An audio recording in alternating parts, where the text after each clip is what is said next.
Bom, hoje, então, dando início a um novo livro, né? Aproveite seu dia. Eu falei, meu Deus, o meu dia eu tenho que aproveitar ele duplamente. Eu tenho aproveitado ele duplamente. E aqui ainda complementa, vivendo com propósito e fazendo cada dia valer a pena. Você já pensou hoje se você já aproveitou o seu dia? O seu dia já teve proveito? O seu dia foi proveitoso? Você pode dizer assim, eu me alegro no dia de hoje, porque hoje eu já cumpri parte do meu propósito, eu já cumpri parte daquilo que eu estabeleci? É uma pergunta assim, desafiadora. Sabe por quê? Porque muitas das vezes nós descobrimos que a gente não está assim tão legal na fita, né? A gente não está tanto quanto a gente gostaria de estar. Mas eu creio que esses ensinamentos que nós estamos tendo aqui, eles são ensinamentos para que eu e você venhamos aprender. E a gente não aprende de uma só vez, gente, não aprende mesmo. Quando a gente era criança, que os nossos pais pegavam pela mão e ensinavam a fazer a letra A, vocês lembram de fazer a letra A? Pontilhado, não era assim? Aí subia e descia de novo. E depois ainda aprendemos uma musiquinha. Eu sou toda redondinha como a bola de soprar, mas eu tenho no vestido uma cauda para arrastar. Ah, não era assim que a gente cantava? E a gente foi internalizando e aprendemos a vogal. Aprender a vogal é como se fosse um engrama mental que funcionasse dentro de nós e aquela impressão vocal sonora, ela cria forma e nós conseguimos lançar ela no papel como um gráfico, né? Uma escrita. E, a partir dessa escrita, dessa vogal, nós formulamos, juntamente com outras vogais e consoantes, nós formulamos a comunicação escrita que nós conhecemos. Agora, se nós conseguimos fazer isso com algo que é prática aqui, por que é que nós não conseguimos, da mesma forma, fazer com as nossas emoções? Me conta, gente.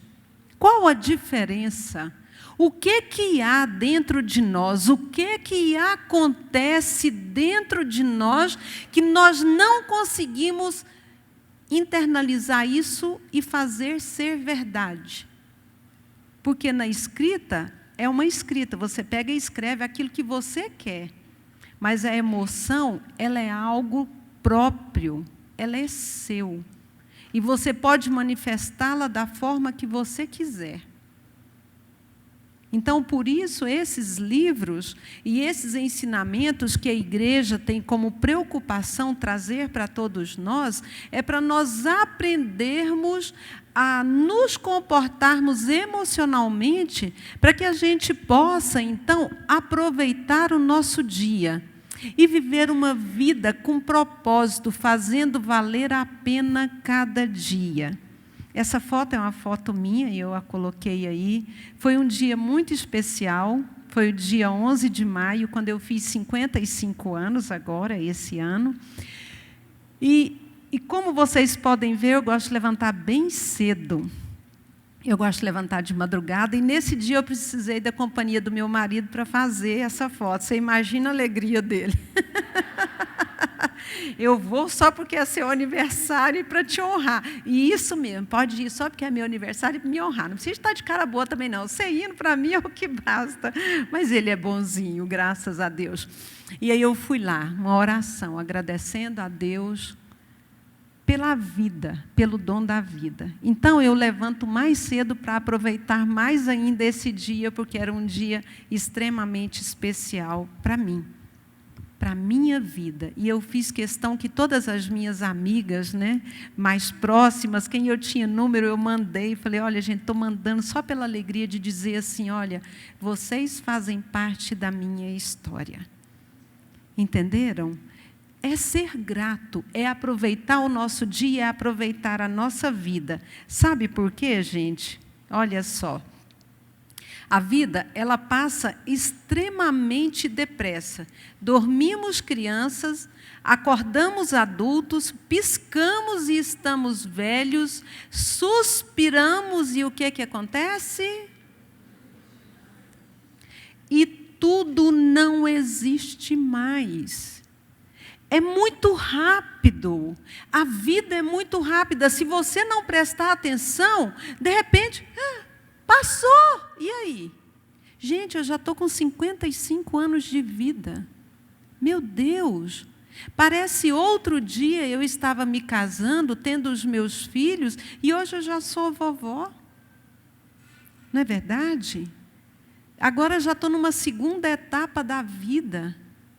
E daqui a pouco eu vou suspirar, e tudo aqui já ficou, e eu estou na glória, e vocês continuarão aqui. Então, nós precisamos aprender a valorizar esses dias. Eu gosto muito do Salmo 90, verso 12, porque ele diz assim, ensina-nos a contar os nossos dias, até que alcancemos corações sábios, ou então, como essa tradução aí diz, para que o nosso coração alcance a sabedoria. Nós precisamos de aprender a contar os nossos dias. Eu, toda a vida, não sei de onde eu tirei isso, desde a minha infância. Se um dia para mim não fosse produtivo, eu ficava triste, eu ficava pensando, meu Deus, mas o que eu fiz hoje? Eu não fiz nada, eu ficava preocupada assim quando eu era menina moça. E aí, depois de muitos anos aqui na igreja, já no ano 2000, e acho que 2001, 2002, se não me engano, a primeira vez que nós lemos o livro, como o Manancial, né, nós começamos aqui com as mulheres lá no ano de 2000, 2001, nós estudamos o livro do Augusto Cury, 12 semanas para mudar uma vida. E lá o Augusto Cury, ele falava assim, a respeito de contar esses dias. E aí ele contou literalmente, né? E eu falei, gente, eu nunca fiz essa conta. Eu já ficava intrigada porque eu perdia um dia. Agora, então, é que eu vou fazer a conta de quantos dias. Em média, o brasileiro vive 75 anos. Então, 365 dias vezes 75, vai dar 23 mil e qualquer coisa. Eu já estou quase no final dela, já estou com 19 mil e qualquer coisa. Vocês entenderam, gente? Eu já vivi mais do que aquilo que se tem para eu viver. Pela média. É claro que eu quero chegar até 120. Com vida e saúde, né? Para completar, fazer bodas de carvalho. 100 anos de casada. Já pensou, gente? Vou entrar para o Guinness Book. Então, nós precisamos aprender a contar os nossos dias. E você acha que eu não me dou ao prazer, ao desprazer, né, de falar assim, o que você fez hoje? Nada. Não. Meu Deus, alguma coisa você tem que fazer. Ainda que seja olhar para você e com muito prazer falar assim, eu fiz algo que me deu prazer. E até uma pergunta importante que eu faço para você. Você sabe o que te dá prazer? Sabe? Mas o que te dá prazer sem ser trabalho. Trabalhar é um prazer, sim. Mas aqui nós estamos falando de descanso, de relaxamento. Trabalho, é cansativo. Eu estou perguntando o que é que te dá prazer. Uma vez um psiquiatra eu estava acompanhando um paciente, e o psiquiatra fez essa pergunta para esse paciente. Até hoje o paciente não respondeu. Até hoje estou esperando a resposta desse paciente. E depois, eu acompanhando um caso, uma jovem senhora, eu fiz essa pergunta para ela, ela demorou 4 anos para me responder. Agora, essa pessoa está me respondendo. Ela fala, bom dia, e me manda a foto de uma flor. Falei, olha o progresso. Me mandou a foto do jardim da casa dela. Essa semana me mandou a foto do pôr do sol. Aí eu falei, olha, está falando sem palavras, qual é o prazer? Eu entendi. Então, a gente precisa descobrir na vida o que é que te dá prazer. Que seja estar em casa, com a família, preparar uma comida, não é gostoso isso, gente? Sentar à mesa, o prazer, né? O valor da mesa, o valor da comunhão. Faça algo que te dá prazer, sabe por quê? Porque nós não podemos desperdiçar o nosso precioso tempo. Ficou muito claro aí, quase não dá para ver. Mas nós não podemos, não desperdice o seu precioso tempo correndo atrás do vento, correndo atrás do nada. Não faça isso, se permita ser gastado por aquilo que de fato seja significativo para você. Faça aquilo que vá valer a pena para você e para a sua família. Preste atenção, gente. Faça algo que seja significativo, porque se eu fizer algo que seja significativo apenas para mim, para o meu egoísmo, eu não estou compartilhando a minha vida. Eu preciso fazer algo que seja significativo tanto para mim quanto para a minha família também. Eu preciso aprender a ter uma postura na vida que me faça valorizar os dias de vida vivido em família. Ou então nós estaremos perdendo o nosso tempo, porque se eu sou casada e eu estabeleço um padrão de vida, que o meu marido não concorda, e aí? E continuo firme nele. E haja o que houver, não interessa se ele está satisfeito ou não, se meus filhos estão satisfeitos ou não, eu continuo naquele propósito. Eu estou querendo mostrar o quê para quem? Eu até no final eu fiz uma pergunta que já vou adiantá-la agora. Você teria coragem de perguntar para o seu cônjuge, para os seus filhos, para que o seu próximo, mais próximo, para eles avaliarem as suas decisões, se eles concordam, se não, o que poderia ser melhorado? Você está disposta, você tem coragem de perguntar e ouvir sinceramente a resposta deles? Um dia nós fomos desafiados, essa é a liçãozinha de casa para vocês fazerem, tá, gente? Um dia nós fomos desafiados como pais a perguntar isso para os nossos filhos e nós pensamos que nós estávamos assim, bem bonitinho na fotografia, né? Estava com a ficha limpa. Meu Deus do céu! Quando nós fomos fazer essa pergunta para os nossos filhos, nós ficamos assim, meu Deus! Tivemos que pedir perdão para os nossos filhos porque nós não estávamos conseguindo alcançar o coração deles. Nós estávamos fazendo aquilo que nos satisfazia. E isso era o bastante, era o certo. Realmente era o certo.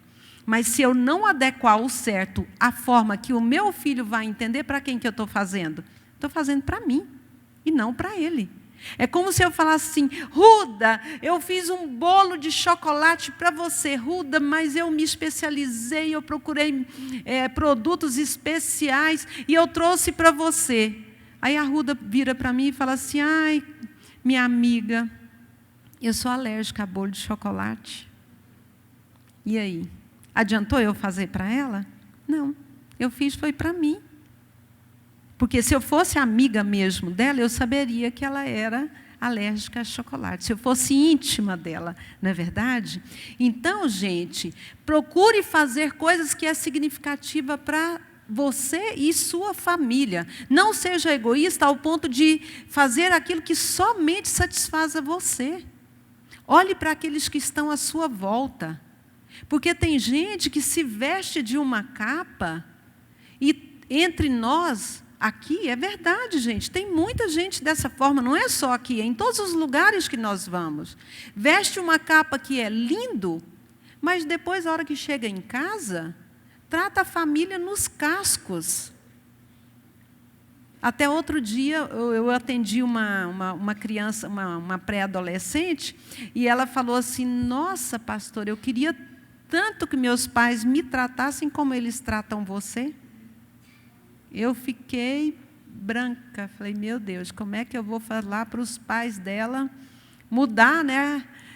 Então, o que a gente faz? Eu não posso falar aquilo que uma pessoa confidenciou comigo, mas eu tenho que alcançar, eu tenho que dar um jeito para aquela criança manifestar que ela não está se sentindo amada. O que adianta você fazer tudo para dentro da sua casa e sua família não sentir que é amada por você? Então, é dia de tirar máscaras. Lembra do livro passado? Aprofundando a restauração da alma? É tempo de tirar máscaras sempre. É sempre a gente vai estar tirando o sujo. É sempre nós vamos estar tirando as cascas, os macuco. Vocês sabem o que é macuco, gente? Os antigos sabem, né? Macuco, né? Sujeira que a gente não lava e vai acumulando. Então, a gente precisa de tirar essas coisas. Nós precisamos de olhar para nós, para a nossa alma. Sabe por quê? As coisas mais simples podem ser as mais significativas para alguém. E esse alguém que eu estou falando é um alguém próximo. O Rodolfo, ele sempre, o meu filho caçula, ele sempre foi assim, muito incisivo em tudo que ele falava. E um dia, nós muito cansados, chegamos de um encontro, e eu deitei assim, sabe quando você chega na cama, que você deita, que você parece que não dá conta nem de trocar de roupa, sei lá, se eu escovei os dentes aquele dia, de tão cansada que eu estava. Aí estou lá deitada e o Rodolfo, mãe, eu fiquei caladinha. Mãe, a gente só responde assim, né, para eles verem que a gente está dormindo. Mãe, meu filho, fala logo, você está vendo que eu estou cansada, ficamos o fim de semana todo no encontro, e estou lá dando as minhas justificativas, né? Fala logo o que você quer. Ele lá no quarto dele e eu no meu. Aí ele falou assim, mãe, não é de falar, é de sentir. Tomou? Levantei arrastando, caladinha, fui lá, deitei com ele, passava a mão nas costas dele, abraçava ele, ele dormiu e eu voltei para a minha cama. Então, gente, hoje ele já está com 33 anos, mas as histórias continuam vivas ainda hoje, e foi viva para mim, e pode ser viva e despertador para você também, essa atitude. Tem coisas que os nossos filhos querem sentir, não falar. Nós precisamos fazer coisas significativas. E as coisas significativas, de repente, estão naquilo que é mais simples e você não está percebendo. Por isso, nós precisamos aprender a viver uma vida com propósito. Eu creio que, como eu falei lá no início, por que a gente não faz aquilo que a gente sabe que é certo? Eu acredito que está faltando para nós propósito. Eu gostei quando a pastora Mônica falou aqui no início, que tem gente que está propondo mudanças, cada um está dentro dos seus propósitos. Então, se nós tivermos propósito, nós cumprimos aquilo que nós determinamos. Não é verdade? Você programa viajar. Você arruma, você compra passagem, primeiro você economiza, você compra, faz as reservas, compra a passagem, faz a mala, chega lá e vai embora para o seu destino. Tem alguém que chega lá na hora e fala assim, quero uma passagem agora para o Rio de Janeiro? Não, mas hoje não tem mais passagem. Como não tem? Eu estou aqui pronta. Ué, você pode ficar pronta aí o tanto tempo que for. Um propósito sem propósito, né? Uma idealização apenas. Ela não fez um propósito, ela não fez um planejamento. Propósito, ele está vestido de organização, está vestido de posturas que eu e você precisamos ter. Nós não temos cumprido aquilo que nós sabemos que é certo, Porque nós não temos propósito. As nossas escolhas não estão dentro daquilo que nós propusemos fazer. Por isso, nós precisamos viver com propósito. Quem não vive com propósito, gente, é como aquela frase que é um dito popular: quem não sabe aonde vai, não chega a lugar nenhum. Então, quem vive sem propósito, deixa a vida me levar, a vida leva eu. Quem vive sem propósito não vai chegar a lugar nenhum, vai passar a vida e acabou. E não tem volta mais. E aí a pergunta é: o que você está fazendo para a sua vida valer a pena? O que você está fazendo? Você está ordenando a sua vida ou você está recebendo ordem da sua vida? É para nós pensarmos. E não é apenas pensar, não. É pensar, refletir, nos organizarmos e mudar de vida. Nós precisamos dessa mudança, nós precisamos de olhar para nós, porque se nós não ordenarmos a nossa vida, a vida vai nos dar ordem. A vida sabe algo, a vida que eu digo, a circunstância, aquilo que nos cerca. Hoje, precisou disso, liga para a Tereza que ela pode fazer. Amanhã, outra coisa, liga para a Tereza que ela pode fazer. Você vai viver em função de acudir os outros? E que dia você vai viver para você e para a sua família? Você tem que fazer a vida valer a pena para você e para a sua família. Olhe para você. Descubra de que maneira você está ordenando os seus dias ou está recebendo ordens dele. Viva, mas viva de forma, não assim, mais um dia. Não. Viva o tempo presente hoje. Viva o presente como um presente de Deus e faça valer a pena. Faça valer a pena. Eu estava pensando na Carmen, nossa querida amiga Carmen, né, que o nosso querido irmão Fófano partiu para o Senhor, né, amanhã faz um mês ou é hoje? Hoje ou amanhã? Hoje está fazendo um mês que ele partiu para o Senhor. De que forma a irmã Carmen vai fazer valer a pena? Entendeu, gente? Ela tem que aprender a fazer valer a pena a partir daqui, porque o tempo que Deus deu para ela viver com o marido, ela fez valer a pena. E a partir do mês passado para cá, ela está aprendendo a fazer valer a pena estando sozinha. Ela tem que aprender. Por quê? Porque ela ainda está viva. E ela tem que traduzir essa vida para ela mesma e para o restante da família que ficou. É um aprendizado, é um grande desafio. E até uma pergunta legal que eu deixei para fazer agora: o que você faria se soubesse, o que você faria se soubesse que tem apenas uma semana de vida? O que é que você ia fazer? Me conta. Você ia sair doida, correndo, vou visitar meus parentes que eu nunca visitei, vou pedir perdão para um, vou pedir perdão para o outro, eu não vou poder viver mais tantos dias, então e agora? O que é que eu vou fazer? Como que está você dentro de você? Eu costumo dizer, quando eu faço uma reflexão com as pessoas no atendimento a respeito dessa proposta, se eu morresse aqui agora, eu morreria feliz. Beijo para todos, amo minha família, te encontro no céu. Eu não tenho que correr para pedir perdão para ninguém. Para ninguém. Sabe por quê? Na quinta-feira que o coaching, Márcio, ele falou para nós, o que é que você tem feito dos seus dias, não é? E a gente sabe tudo aquilo que ele falou, vocês sabem tudo isso que nós estamos lendo aqui, vocês sabem tudo isso que eu estou falando. Mas o que é que nós temos feito? Você tem ido e falado, se alguma coisa te entristeceu, se alguma coisa não ficou legal, você é capaz de chegar na irmã e falar: Deusa, olha, aquela hora eu falei uma coisa que eu não achei que não ficou legal, me perdoa. Ou então: Deusa, você falou alguma coisa que o meu coração entristeceu, me perdoa. Sabe?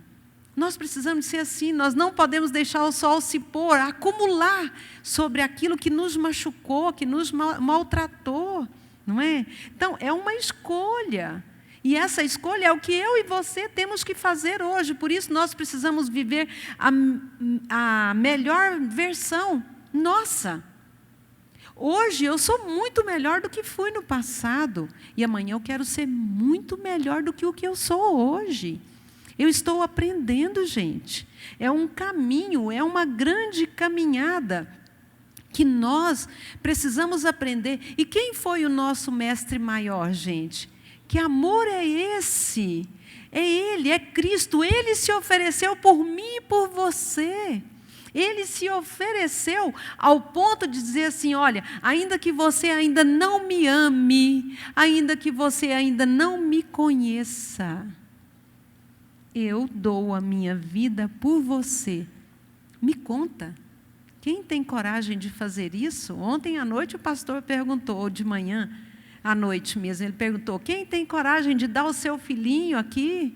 Não é? Ninguém, misericórdia. Ninguém tem coragem de dar a sua própria vida um pelo outro. Agora, isso conhecendo, né?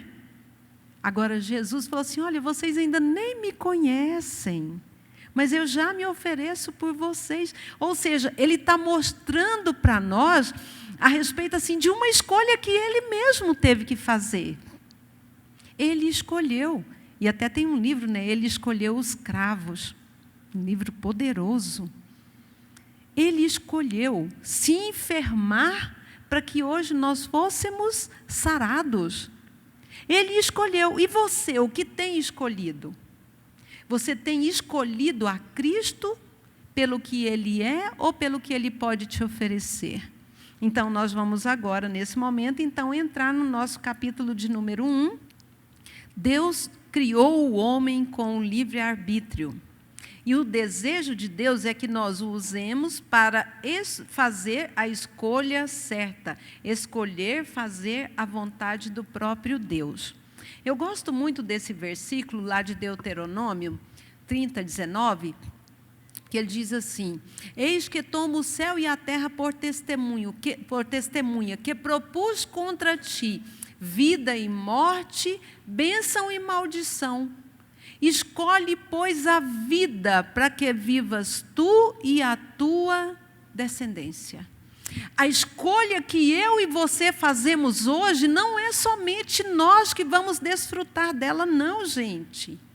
A escolha que eu e você fazemos, ela é uma escolha que vai alcançar gerações. Ela vai alcançar quantas vidas aí para frente, coisa que a gente nem sabe. É uma escolha. E Deus, Ele não obriga ninguém a nada. Olha só, lá em Jó 22, 22, ele diz assim: aceita, peço-te, a lei da sua boca e põe as suas palavras no seu coração. Ele oferece. Você aceita se você quiser. Você recebe o sacrifício dele se você reconhecer o amor dele por você. Caso contrário, você vai passar pela vida sem experimentar o verdadeiro amor, sem conhecer o verdadeiro amor. Esse O aqui, gente, ele caiu, viu? Ele era para ficar lá em cima. O livre-arbítrio, ela é uma enorme responsabilidade, bem como também um privilégio e uma liberdade que eu e você temos. Aí vem aquela questão do livre-arbítrio. Por que é que Deus criou o livre-arbítrio, se é através do livre-arbítrio que o mal se tornou possível? Por quê? Porque senão nós seríamos marionetes. Nós seríamos robô, programado para fazer desta forma. E nós faríamos. E Deus, Ele deixou para mim e para você essa liberdade, para você escolher fazer o que é certo ou não, como Ele disse em Deuteronômio 30:19. Você escolhe a vida ou a morte, a bênção ou a maldição. É você que escolhe. Ele dá o conselho. Escolhe, pois, a vida. Mesmo assim, Ele só te deu um conselho. E deixa ser o critério. As pessoas é que vão escolher. Sabe por quê que Deus criou o livre-arbítrio? Porque é somente através do livre-arbítrio que nós podemos, de fato, experimentar o que é o amor. Eu escolho amar. Eu escolho a bondade de Deus. Eu escolho a alegria. Eu escolho valer a pena. Eu vi outro dia um bannerzinho, achei tão legal, tão simples, estava escrito assim, escolha florir ao invés de ferir. Quase parecido, né? Então, gente, vamos escolher florir, florescer, floresça. Sabe, eu achei lindo, quando nós fomos lá em Israel, no Monte Sinai, eu não vi nenhum sinal de vida. Eu vi um pássaro, uma andorinha que sobrevoou o nosso caminho, e eu procurando onde é que eu ia encontrar um sinal de vida, porque é tudo pedra, né? Seco, tudo muito seco, muito frio. E aí eu vi lá no meio de uma pedra, nasceu só uma hastezinha assim, e uma florzinha, gente, que ela não dá talvez 2 centímetros, a florzinha. Piquititinha, é um sinal de vida, floriu. Floriu. Eu não sei qual é o seu Monte Sinai. Eu não sei quais são as pedras que estão no seu coração. Mas mesmo nos desertos mais difíceis, mais causticantes, a gente ainda encontra vida. Então, que sirva de exemplo. Se não está dando para florir aí dentro do seu coração, vamos fazer florir. Essas lições é para nós aprendermos a fazer valer a pena. Você faz as suas escolhas e as suas escolhas fazem você. Nós somos aquilo que escolhemos. Você tem a vida que você escolheu ter. Todos nós temos a vida que escolhemos. A não ser uma pessoa que esteja... Ninguém escolhe ser paralítico, ninguém escolhe estar em cima de uma cama. E mesmo aquele que está assim, em cima de uma cama, mesmo aquele que está lá totalmente paralisado, ele ainda ele consegue descobrir vida no meio de tanto sofrimento. Não é verdade? Uma frase, fala.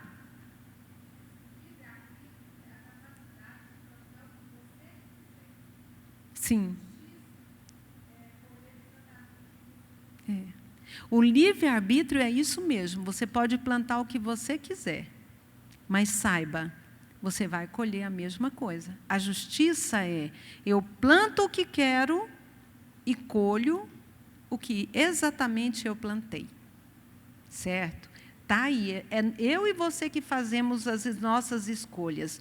E uma das maneiras que temos de valorizar o dia como uma dádiva de Deus é viver com propósito. Lembra que eu falei lá atrás? Tudo depende do seu propósito. Se você determinar, você vai fazer. Você vai buscar, você vai se movimentar em torno daquilo.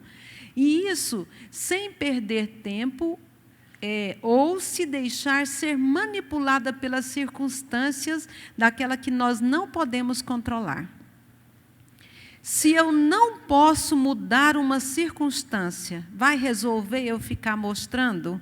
O copo quebrou, o copo quebrou, o copo quebrou, e todo mundo que chega eu estou ali. E a minha conversa é uma rotina só. O copo quebrou, o copo quebrou. Gente, misericórdia, junta esse copo, joga fora, bebe água na mão, bebe água na folha, põe a boca na água, lá na bica, na fonte. Não é assim que a gente faz?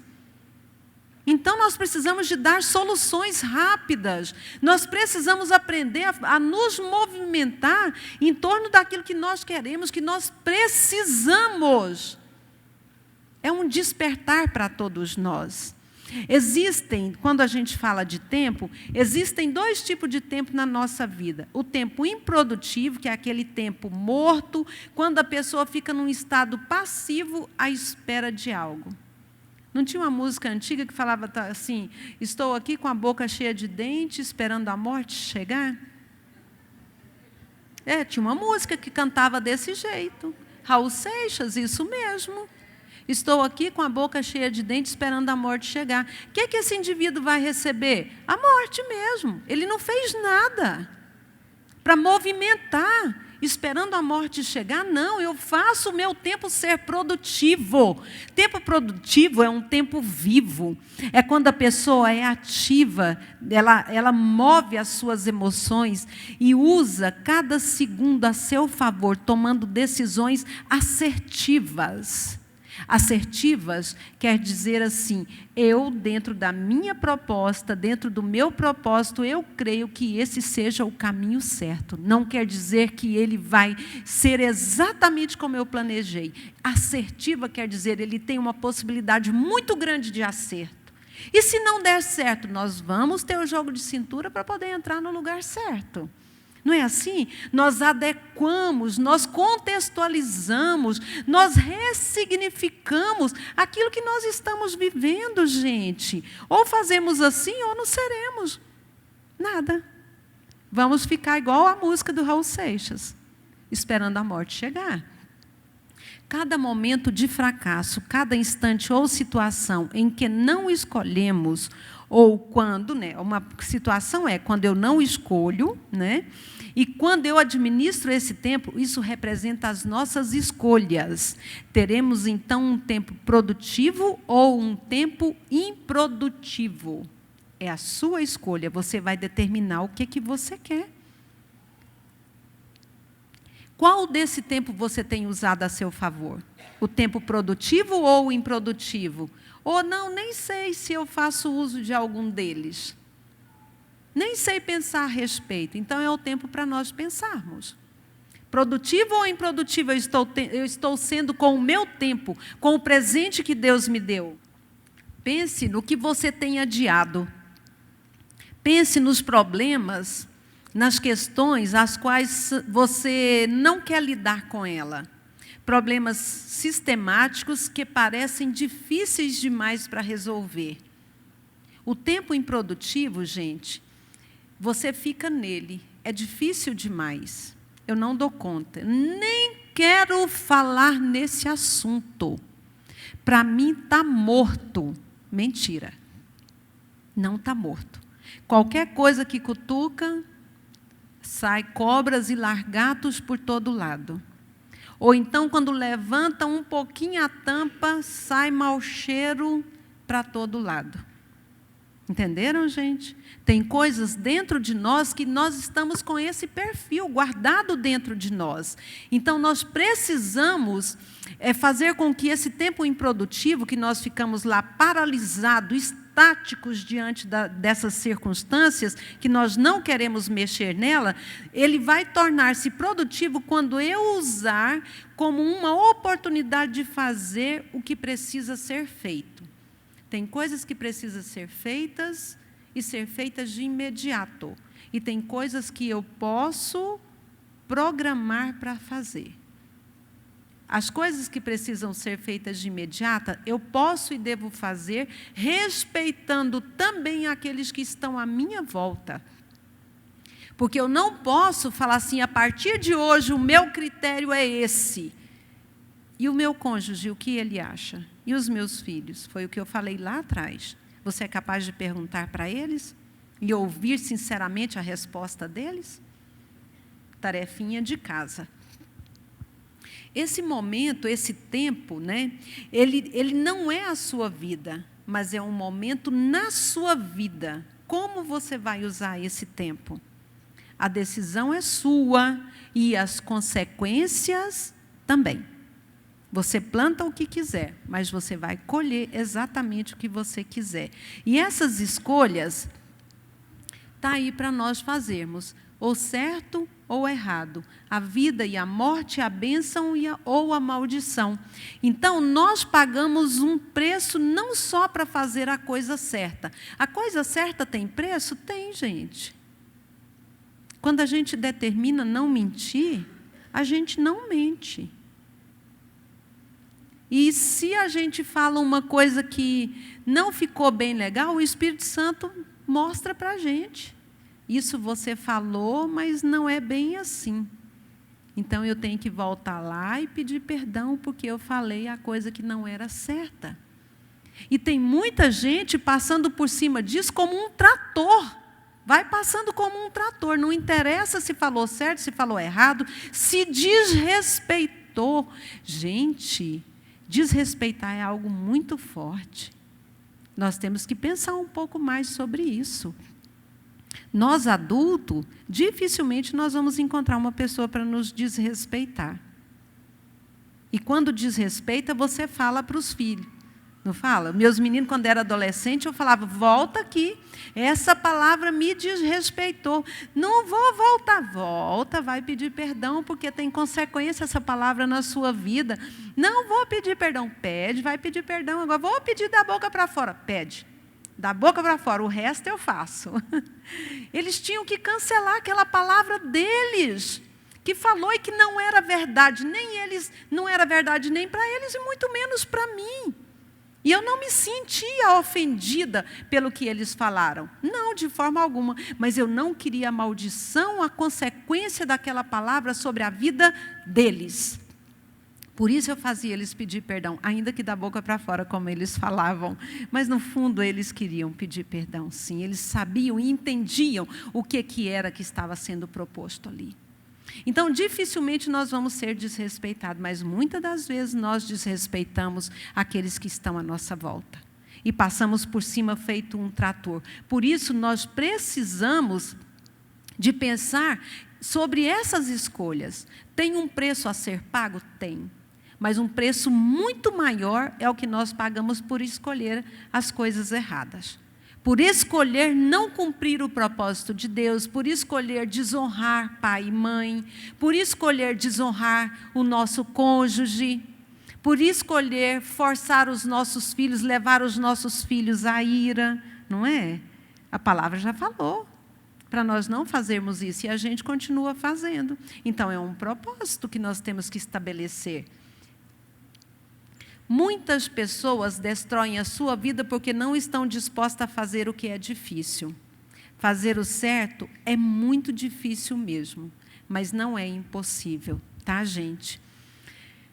Uma vez aconselhando uma jovem senhora, e o marido dela ele tinha saído de casa por conta de outra mulher e tantas outras coisas.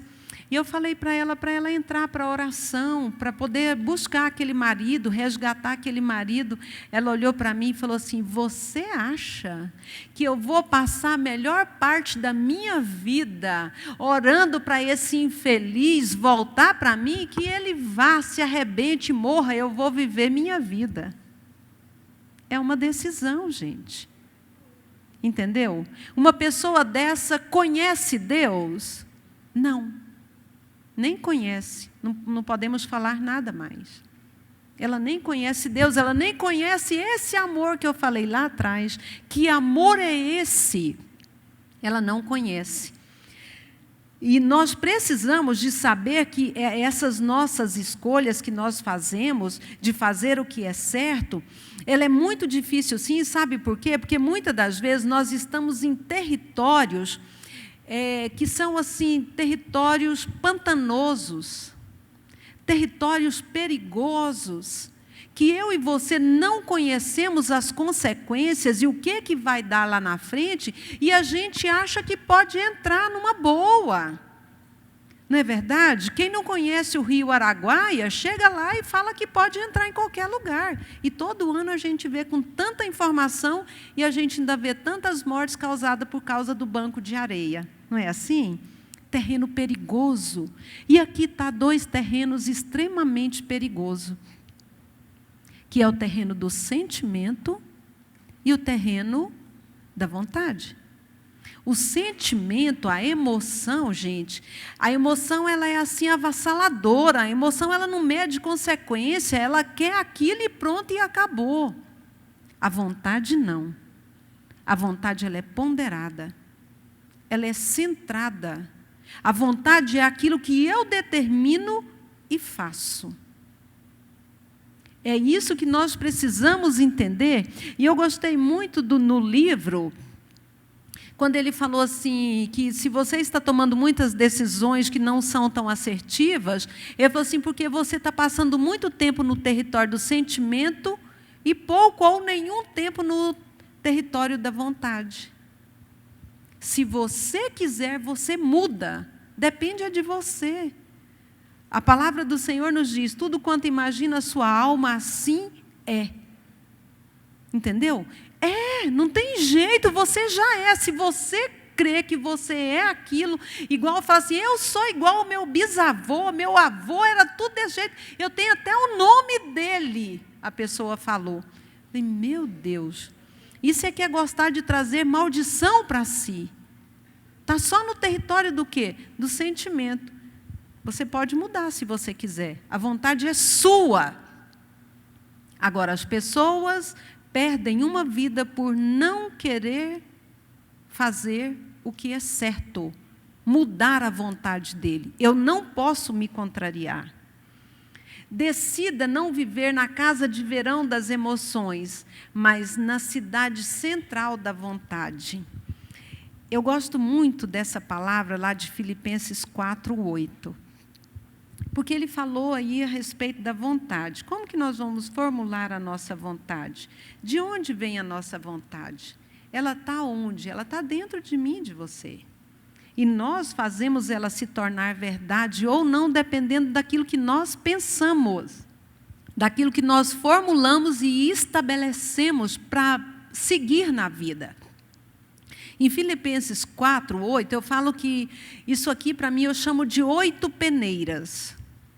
Ele fala assim, tudo que é verdadeiro, tudo que é honesto, tudo que é justo, tudo que é puro, tudo que é amável, tudo que é de boa fama, se há virtude, se há algum louvor, seja isso que ocupe o vosso pensamento.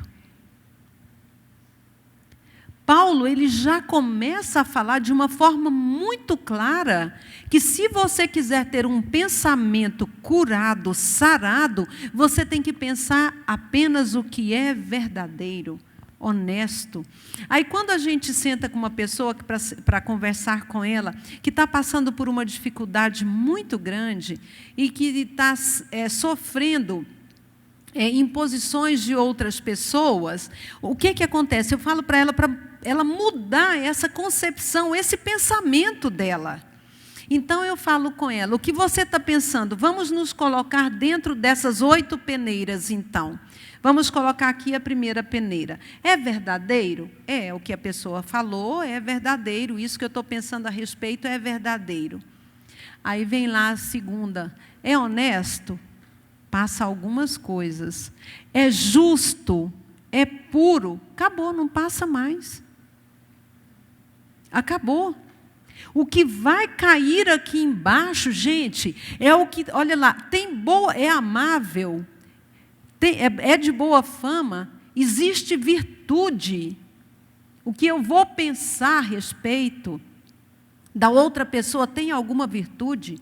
O que eu vou pensar a respeito da minha irmã, do meu marido, da minha mãe, ele tem louvor? Louvor é comparado ao que é dado a Deus.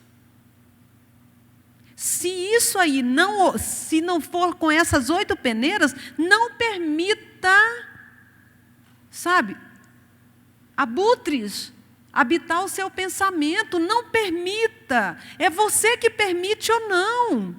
É você que abre o seu pensamento e se permite ser dominado por ele ou você domina ele. Você dá ordem ou você recebe ordem.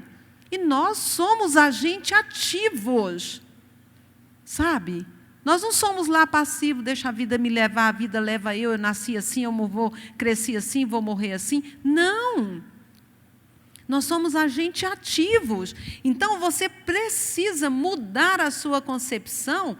Olha só, o inimigo, se o inimigo conseguir dominar a sua mente, ele dominará a sua vida. Está aí. São aqueles pensamentos. Você já viu um tipo de pessoa que qualquer palavra que fala aqui, ele fala, aquela palavra a pessoa falou, foi para mim? Eu falo, mas que isso? Não existe uma coisa de, não, falou, foi para mim. Imagina, falou de maneira geral, né? Não, falou, foi para mim. Tudo, a pessoa traz para si tudo que é mal, ela tem um poder de atrair tudo que é mal. Por quê? Porque ela está pensando o contrário do que Filipenses falou.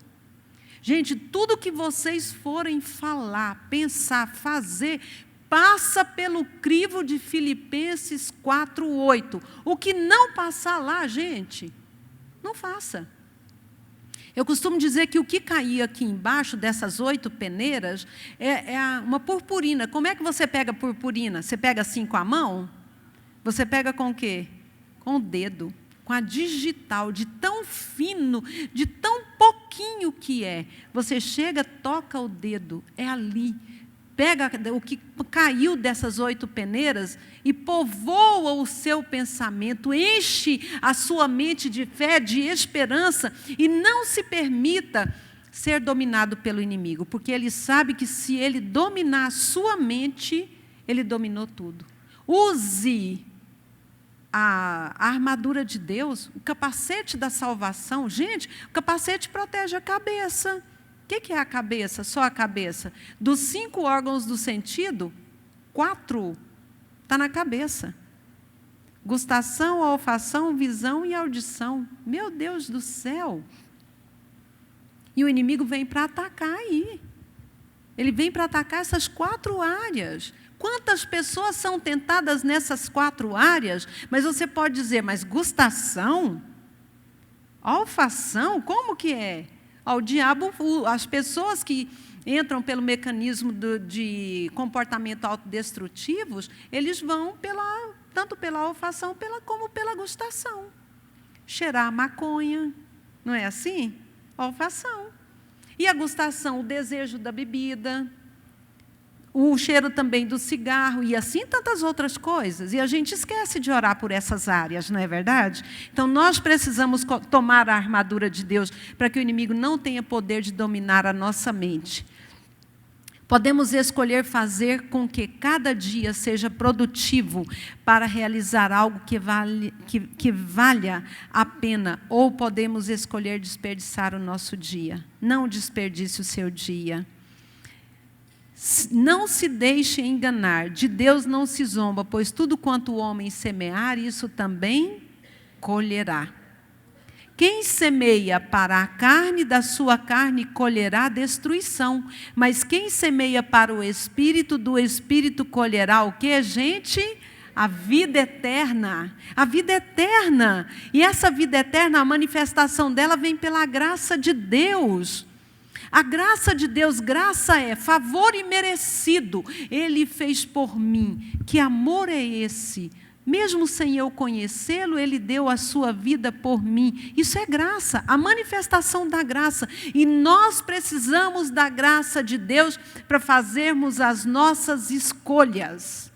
Porque mesmo escolhendo fazer a vontade de Deus, ainda assim precisamos da ajuda dEle para prosseguir. Precisamos.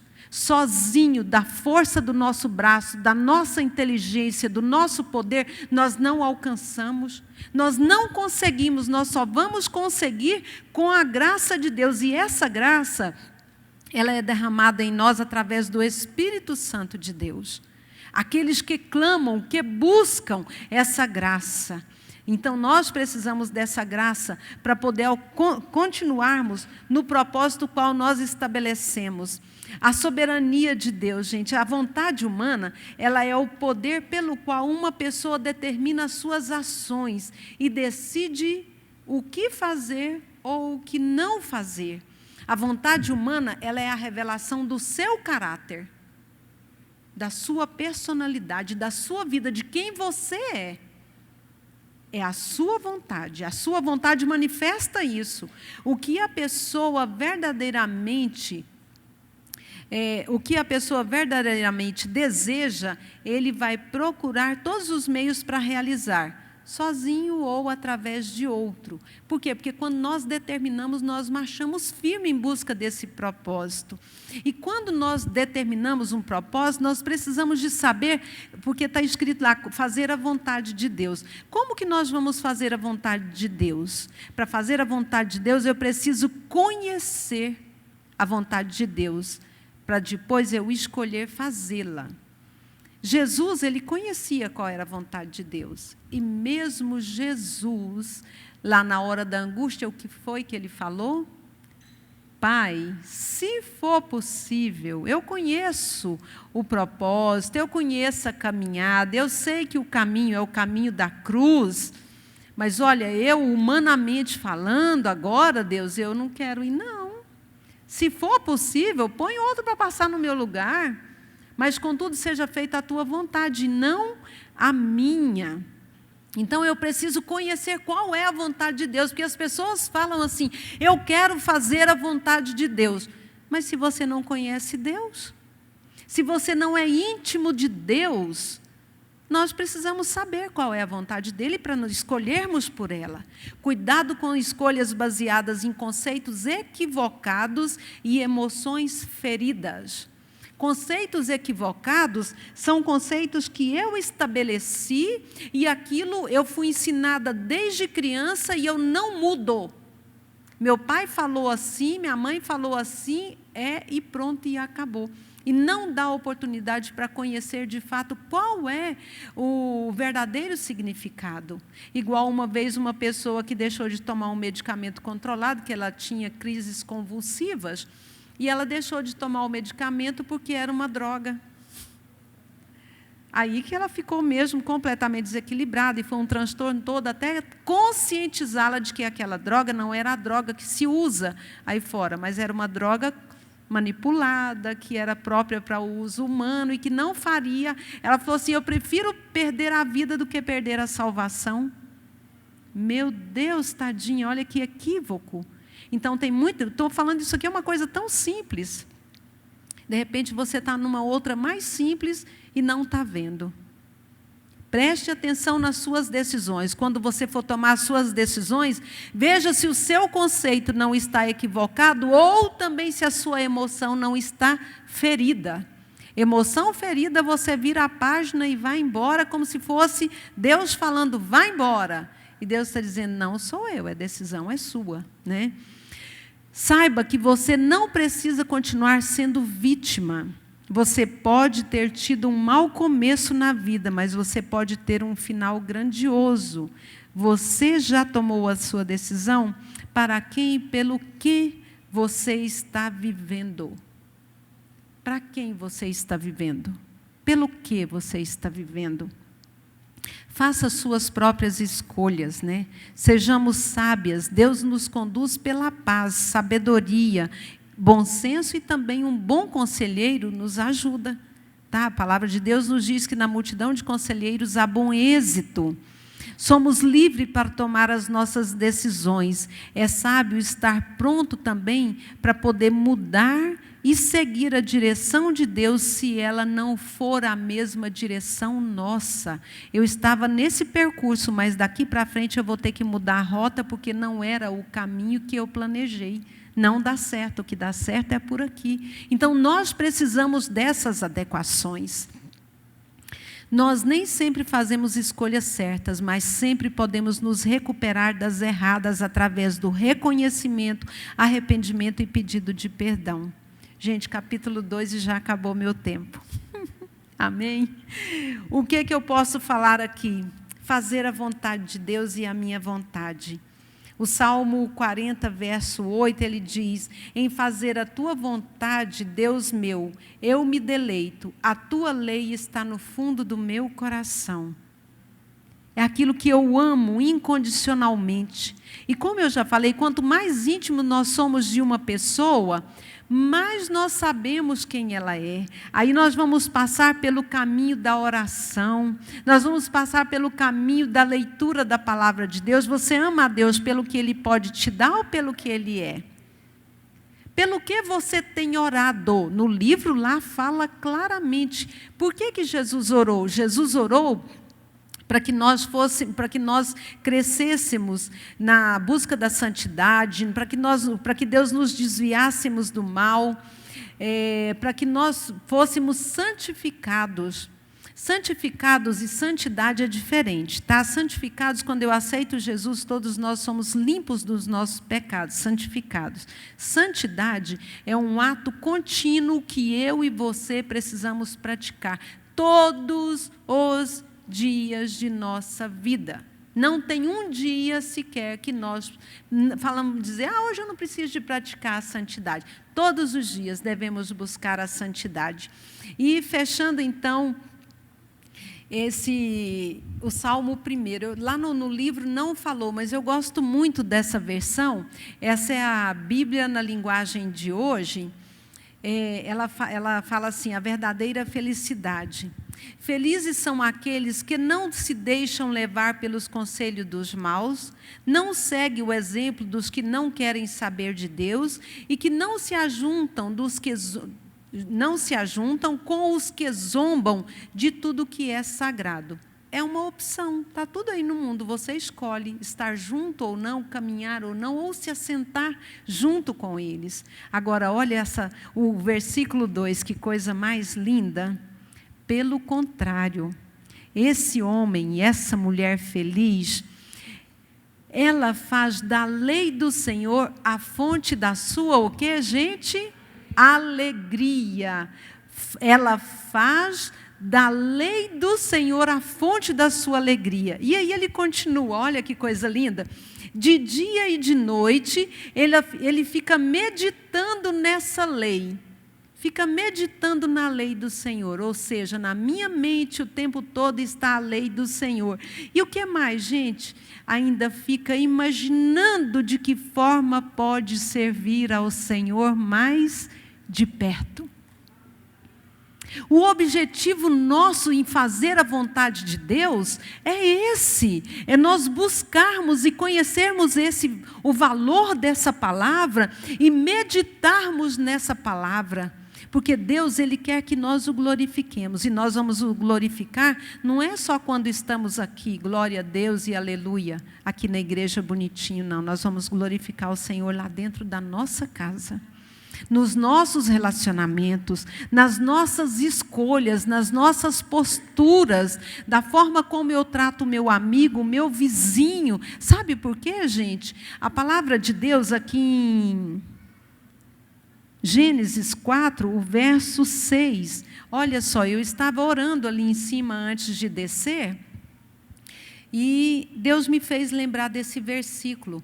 Gênesis 4, verso 6. Deus está conversando com Caim. Veja só o que ele diz. Por que você está com raiva? Por que você anda carrancudo? Se você não tivesse feito o que é certo, você não estaria sorrindo?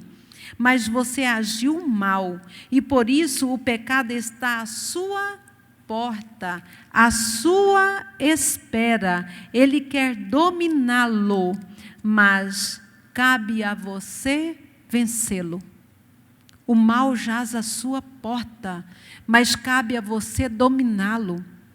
A escolha está aí para você, ou bem ou mal.